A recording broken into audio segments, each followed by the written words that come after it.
Welcome back to Up the Coast with Alex and Britt. We are officially through week 1 of college softball. The 2025 season is here, and we're excited for it. So episode 2, we're going to take you through the biggest takeaways after opening weekend, the best performances, early concerns potentially, and what's on deck. So Britt, you were in Florida this past weekend. Unfortunately, we couldn't see each other, but you were out in like the Tampa area. So what was your experience this weekend? It was sunny, 75, got to put my toes in the water, my ass in the sand. It was great. Got to watch some good softball in Clearwater. There was 3 ACC teams. Got to take a look at Duke and Notre Dame and Pitt. They were all there. So first week of opening softball came out with a bang, and I was just lucky enough to be in the sunshine where you live and not the press box for, what was it, Alex? Game? Almost 50 hours. Yeah, it was crazy. Our weekends looked a little bit different, but they were both on the softball. Yeah, it's still enjoyable, right? We're living the life. So you got to support, and obviously the weather was great, but you got to see a Duke team. Let's talk a little bit about that, and then we'll go into the full scope. Yeah, Duke came out, and they look like Duke. Cassidy Curd is Cassidy Curd. She hasn't missed a beat from where she left off last year. The confidence there, the domination's there, the excitement's there. As Cass goes, this team's going to go. But I'm sitting there watching him, and my cousin came and watched the game with me, and he doesn't know anything. He's a baseball guy, but he just doesn't know who's who in softball. Not yet. I got him on the podcast. He's going to be listening. He watched Aminah Vega take a routine ground ball at second base. It's like, damn, look at her. It was nothing flashy, nothing spectacular, just taking a routine ground ball, just the way she fielded the ball and athletic she looked and smooth she looked. I could watch her take ground balls all day. And you talked about it last week, how good she was last year, how good she's going to be this year. And her bat was lighting it up. She hit 500 with 9 RBIs, and she looked good. She's going to be legit again. And some of the questions we had about Duke are like, where are they going to fill the holds of the great stars that left last year? And KK Mathis from JMU came in. She hit 500 too. She played left field, first base. She DP'd for them. So they've brought in a true utility there. And then the transfer from UCLA, Tessa Malaulu. There we go. Hit over 400, and she's going to be a great replacement for Giselle Tapia at first base. So for a school that's not used to using the portal like Duke is because of the academics and whatnot, I think they did a really good job of picking up some women in there to fill some holes. And Duke swung the bat well. They beat Penn State, Mississippi State in a run rule. They beat SEC Kentucky. They did have the losses to Missouri and Northwestern, but both those teams are ranked too. So I think for the first weekend, it was a lot of fun to watch Duke play. And so cool that you got to see it in person. I got to watch NC State as well with all the games that I was calling, and they impressed me as well. I feel like picking up right where they left off, just with a very successful first season under Coach Lindsay Leftwich, who took over last year and had over a 500 winning percentage, which I think is so hard to do in general. But the buy-in that she was able to get very immediately from those girls is, I think, what I'm most impressed with. But they looked really good. So I'm excited to see them continue to learn the next couple weeks. Everybody's working out a few kinks here and there, and not the good kind of kinks, just normal, mistakes and mishaps on the field, but kind of coming into their own. And nobody knows what to expect the first few weeks, let alone the first weekend. Everybody's just figuring it out. So the ACC as a whole hit over 300 this weekend, just over 300. Britt, you're the mathematician here, the numbers wizard, but almost gathering about 2,000 recorded at bats, just under that. And I feel like the ACC offense is going to be an interesting conversation this year. And that's, I think, what I'm most excited to see progress. I think the ACC pitching is pretty damn legit. So I don't know. Do you have any thoughts on that? You said it's the first weekend. Coaches don't know what to expect coming in. Go back to KK Mathis early in the weekend. She's batting an 8-9 hole and ends up hitting 500 on the weekend. So I expect to see her move up in the lineup. Coaches are still plugging players in. Some people are just great at practice, and then they come into the game and early in the season. So I think it's going to be fun to see how these teams kind of transform their lineups going into week 2. Week 1 is just a crapshoot, but it was a fun one. You can definitely see the athleticism and talent out there. Yeah, for sure. And I think the team that most impressed me, or it just is worth talking about, is Stanford. They're a team, they went undefeated, as did a couple others this weekend. You had Stanford, Syracuse, and Virginia Tech all go undefeated. But then the NFCA Coaches, oh my goodness, I just said that backwards. The NFCA Coaches Poll came out, and Florida State came in at number 8, Duke is 12, Virginia Tech 17, and Stanford 20. So to further elaborate on Stanford, they had a couple run rule wins more than anything this weekend. And I know the question's been, who is Stanford going to be without Kennedy? But their offense is really stepping up. And I'd love to see that. Their first couple of games against Fresno State and Seattle, closer battles, but then they played them again in a third and fourth match and completely just like wiped the table with run rule victories. And for me, that says a lot about adjustments. And I think that's the name of the game. Great teams adjust really well and really fast. So. Yeah, and I think Stanford, just the type of team they've been in the past, coming off of 2 straight World Series, is they find a way to win. You know, they're fast, they're smart on the bases, they take the extra base, and yeah, they lost the big arm in the circle, but they're a gritty, scrappy team. They're always excited, they're always being loud, they're always in the game. But you know what I love the most is watching a softball field being played on their football field. It was such a sight to see. They've done such a great. I was curious at how it was, like the aesthetics of how it would look, but it looked awesome. They looked good playing. The stadium looked great. So props to Stanford on all of that. And not only that, Stanford, as we all know, is one of the smartest schools in the country. And I feel like just with their intelligence, they're really helping us out. Did you know, Britt, that on their website, they have audible versions of how each athlete's name is said, and it's coming straight from the athlete. I also think that's worth noting. So like if you have a confusing name in writing, there's where you can just like click to listen, and the athletes are on there telling you how to say their name. Did you know that? I think did not know Stanford had it. I have seen it a couple other places, and I think it's absolutely brilliant. When we call games, the last thing we want to do is get a name wrong. Absolutely. I just feel like that's disrespectful, but you give us all the tools, then it's on me at the end of the day if I mess it up, for sure. Right. But I think that's SID's communications department, huge. Stanford, great job. Shout out. Yeah. Also, you know how many times coaches actually get their own players' names wrong? Because like sometimes I'll be down on the field, like listening, before a game or like chatting real quick. And I'll be like, hey, just to clarify, like, how do you say so-and-so's name? And like coach will be like, oh, hey, like they're right here. Why don't you just have them tell you? And they'll say it and coach will be like, wait, that's not how I've been saying it this whole time. So I'm glad I heard it. So just funny. But yeah, good stuff. So let's talk best performances on the weekend. Just again, week 1, so nothing crazy here, but initial thoughts on both individual and team, Britt. Best performance, for the team, I'm going to go like an individual moment, not just like the weekend as a whole. And I got lucky enough to see this in person. It was Notre Dame down in Clearwater. The game I was watching just finished up, and I'm walking over, and Notre Dame's playing Mizzou. It's the 7th inning. They're down 2-1 late in the game, and they're just coming off of 3 straight losses to Morgan State, Kentucky, and Tennessee. So they've had a rough start to the Coach Gannett era, taking over for the Irish. But they're down against Missouri, 7th inning, and Jane Cronenberger comes up with a runner on and launches one into the night. It's a night game, so it makes it feel even better, over a right field wall, and the place just erupts.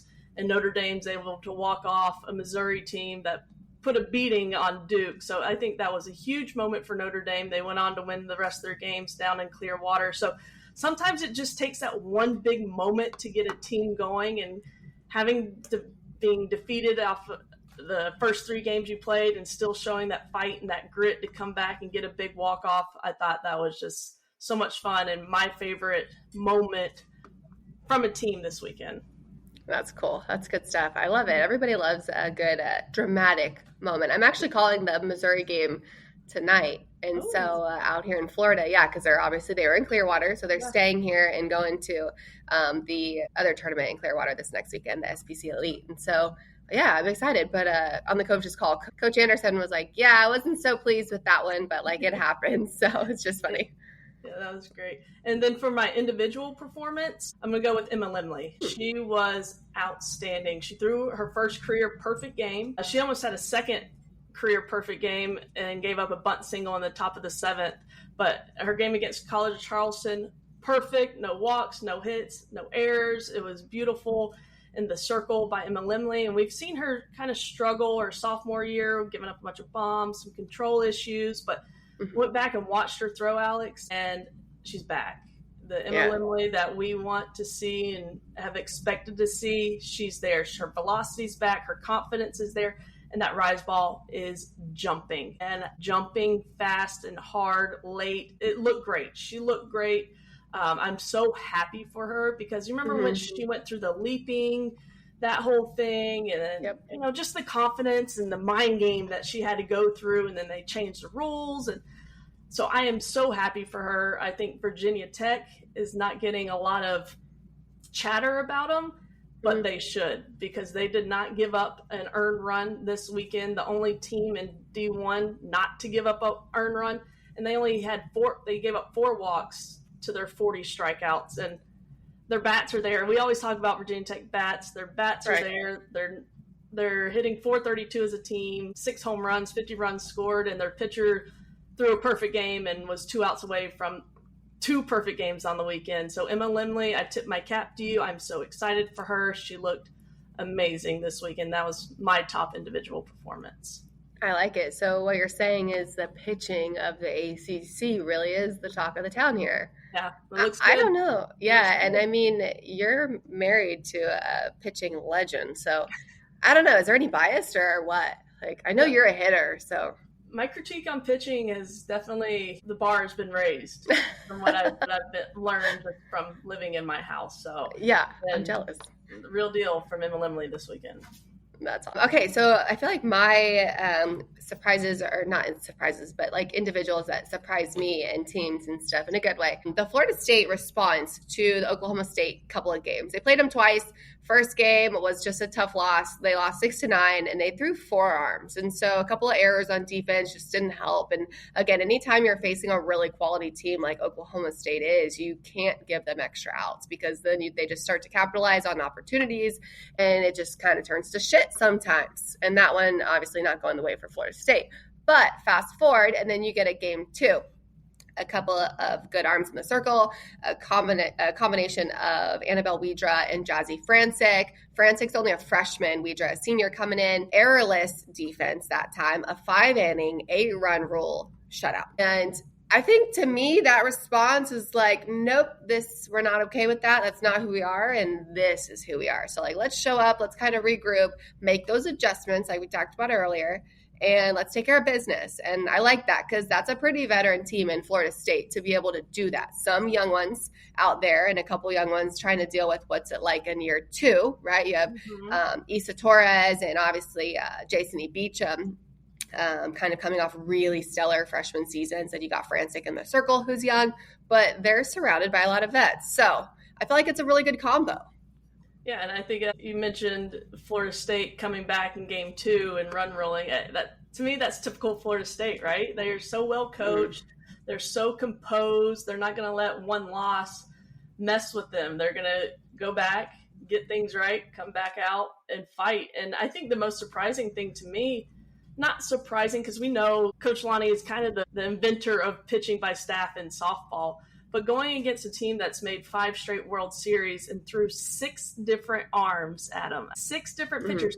And and they're all different. If she needs a rise ball pitcher, she's got it. If she needs a good down ball pitcher, she's got it. If she needs somebody that can throw all zones, she can do it. And she's a mastermind at pitch calling. She's a mastermind at matchup. So I think the toolbox this year for Florida State is so much deeper than it was last year, because last year all those injuries they had to deal with in the circle. So I think Coach Lonnie's just going to work her magic, and she's not afraid to put pitchers in situations. And we saw that this weekend going against the top 10 team, Oklahoma State. She's just throwing the freshmen, the transfers, anybody that she wants, she's going to put them in those situations. And I love that so much.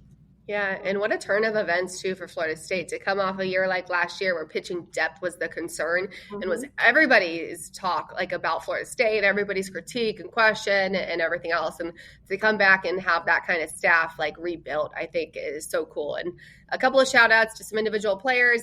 First, I have to go back to Stanford. Taryn Kern, hell of a start, hitting over 630 in her first 4 games. Shout out, that's legit. And then a really good outing in her first few matchups matchups as well is Kennedy Harp for Florida State, hitting over 660. She had 10 hits, a couple of doubles, three triples. I'm sorry, I've never even, maybe one in my career that I can remember. So 3 in a weekend, man, that's pretty good. And right? Like what? And then somebody too that I think more than anything for Harp is she was a role player last year, and then to come in and kind of take that approach and everything that she learned and say, okay, like now is my time and I want to be more of that everyday contributor is really cool. So a lot of maturity there.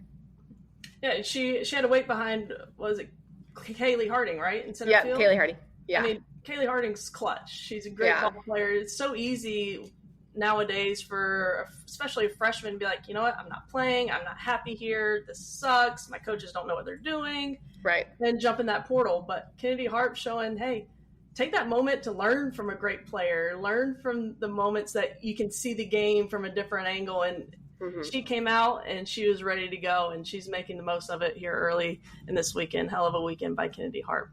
Yeah, and that was a Florida State outfield last year that graduated some good talent with Kaylee Mudge, Kaylee Harding. Obviously, Janai Kerr was out there as well, and some others like trickling in too in those like more role player type of opportunities. So love to see it. But okay, let's shift a little bit now. Like early concerns. Do you have any thoughts on just like where teams are and like just I don't know areas of interest? I don't want to call it concerns because concerns has such a negative connotation.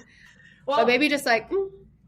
You know, it is a little bit of a concern, and it may be a little early to have concerns, but that's what we're here to do. We're here to talk about it. At least, you know, when I watch Duke, Cassidy Curd's the real deal, right? And last year, her and Jayla Wright, they just rolled through. And my concern is who's next for Cassidy Curd. How deep is that bullpen? Like Florida State, they threw all 6 arms this weekend. Duke, when Cassidy Curd's in the circle, they're winning ball games. She pitched against Missouri. Super excited about that matchup. There's a lot of bad blood from that super regional last year. And she went 5 innings, gave up 1 run, came out of the game with a 3-run lead. And then Danny Drugmuller came in, who came out earlier and pitched a complete game, 8-0 against Mississippi State, shut them out. But she came in, gave up 5 earned runs, switched to Haley Schuler. She came in and gave up 4 runs. So it was a big 9-run inning after Cassidy Curd leaves the game, and Duke went on to lose that game. And then they lost the game to Northwestern where Cassidy Curd did not pitch. So for me, where's the depth? Who's going to be that number 2? Because you've got to have that strong number 2 and 3 if you're going to be in a long run postseason. You're going to play the same time.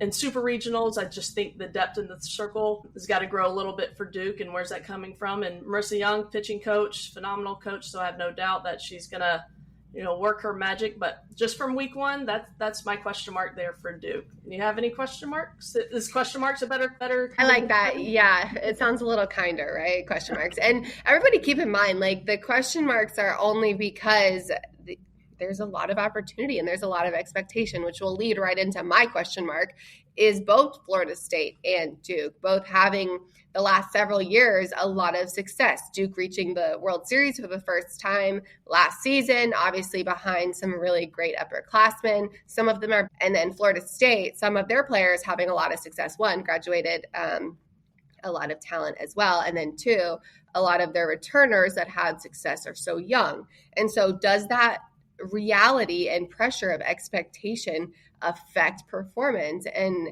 if you've never been in a situation where like you do something really damn well and then like you kind of set the bar high, right? And at this point you're telling yourself like, okay, like that's now the minimum goal. So I can do this. I've shown myself I can do this. Now what's next? How can I get better? And that's what any competitive elite level athlete is asking themselves, because quite frankly, reaching the accomplishment or attaining the goal is not the end all be all. It's really what comes after that, because it's like a stepping stone all the time. It's why they're at the point that they are in their careers and at their skill level. And so like, does the pressure of expectation affect Florida State or Duke? I'll be curious. I'm interested to see it. I hope the answer is no, but I think it's going to be a real thing. And that's why too, though, from the perspective of looking externally, you've got to be willing to ride the roller coaster. It's an up and a down process. It is a marathon. It is not a sprint. And you just have to really try to win every damn day. Yeah, you talk about the roller coaster. You don't want to get too high and you don't want to get too low when things aren't going great. And those expectations that you put on yourself, you got to meet your coach's expectations, your teammates' expectations, the chatter, the fans, the people that are talking about softball, which is great, but, they're not always positive. They can be negative too. And, you start letting that creep in social media. And then this day and age with NIL, if you're fortunate enough to be a player that's getting some extra cash for the expectation of you being a contributor, a top performer, if it's from your collective at your school or if it's from somebody off the street, that extra money puts extra pressure because, hey, now I'm letting down my coaches. The collective thought I was worth this X amount of money, not just to my teammates and being a source of somebody that can compete and help us win, but now they're putting these finances on. It's just a whole lot of pressure. And if that expectation's here and you don't feel like you're meeting it, it was so hard to get down. It's so easy to get down on yourself early, but this is week 1, small sample size. And I think Coach Lonnie does a great job of taking it one game at a time. You can't start thinking, oh my God, we're not going to make it to the World Series yet. We're not going to do this. We're not gonna, one game at a time. The most important game is always the next game. The next one. Yeah, the next one, flat out. And I think Coach Young is doing that well because they faced a lot of criticism last year with where the national seedings ended up and everything else. And her mentality of just like, so what? It's not going to dictate like the rest of the success that is our season. And just kind of like the get over it approach. I do love it because you can't be so emotionally tied to results. We talk so much about that in softball, but what is the saying? It's like people are so quick to criticize and slow to praise, right? And that's a lot of like those technology, like social media critics behind the scenes, right? Everybody's behind a keyboard and like no face and they're just like wanting to bash people. But God forbid somebody posts like you complimented Aminah Vega making a really great routine play earlier, but that's like what really great players do. They make routine plays look really easy. And so that stuff doesn't get a good job, but it should, because we all have seen and we've all been, guilty of messing up the routine play, right? That the ball everybody should field, the ball everybody should catch and throw. We've all jacked it up a little bit. Like, come on. Yeah, we're human. So, and that's where you lean on your teammates. And when you have these expectations set, that's when your circle, your sisters, and that bubble around your team gets even tighter. So don't let the outside get in. And hey, I think they're going to be at the end of the year playing in Oklahoma City. Yeah. All right, Britt, you want to tell us what's on deck? Yeah, we've got some good softball coming up. Duke is going down to Gainesville playing in the Bubbly Invitational at Florida. They've got 2 games against Florida on Friday and Sunday, which is exciting, I'm sure, for the Young family because her daughter Layla is a freshman for the Gators. So I'm sure that family reunion will be fun. And I look forward to talk to Coach Young in a couple weeks. Love to see how that goes. And they play Boston College too because they don't play them in their regular season ACC schedule. So which love that. Yeah. I love that they like fit them in knowing, hey, we're not going to play you in regular season, but like, let's play. That's good stuff. I do. I love that. We've got a few teams going down to the Shriners Clearwater Invitation. Clemson being one of them. They will play Missouri. I think Missouri's just going to play the whole ACC this preseason, it feels like. But they also have Auburn, Kentucky, and UCF, so a challenging schedule there. Virginia will be down there as well. They have Kentucky, Auburn, Texas A&M, and UCLA. So Eden Bigham and Jade Hilton and the Cavaliers are going to go up against some good competition. And then your Seminoles, they'll be down there. They have got a couple of tough games against, guess who? Missouri and UCF. And then finally, Virginia Tech is going down to Baton Rouge, LSU. They'll play them twice. And they'll also play against Northwestern, who we saw beat Duke this past weekend. So some great competition. The Shriners Clearwater Invitational, you'll be able to watch a ton of those on ESPN networks, ESPN Plus. So if you don't have anything to do, or if you do, cancel your plans, sit on your couch and watch some good ACC softball. That's really good stuff. Yeah, I also think a lot of the teams have made like week 2 schedules harder. Some teams go like just like balls to the wall in week 1 and like risking everything, right? Like from the very first game, which I also love. Some teams played a little more safe in week 1 because again, you never know what the hell to expect. And you still don't. Like the first month, like 4 to 6 weeks of season, I'm still doing coaches calls and like, yeah, we're still figuring it out. And I'm like, coach, we're like a month in, you don't know yet? Like, no, we don't know until close to May. I'm like, oh shit, like whatever. That's what preseason's for. And I think all this competition, hard competition, is just going to make ACC play. When we get into it, it's going to be that much better. So I love this. Spicy. I love the scheduling. Nice job. Yeah, really good. Yeah, really good stuff. So that's it for week 1. I mean, like we just gave you all like the important stuff, the big nuggets, and working from there. So definitely looking forward to covering the rest of the schools the next couple of weeks. And yeah, really good stuff. So go softball, go ACC. Thank you guys. Don't forget to subscribe to our channel. Feel free to message us, whether it's on social media, whether it's on YouTube, anything like that, any platform that you catch our podcast on, and send us some feedback. Let us know what it is you want to hear. Feel free to fact check us. We've had that a time or two. We welcome it all. So thank you guys for tuning in.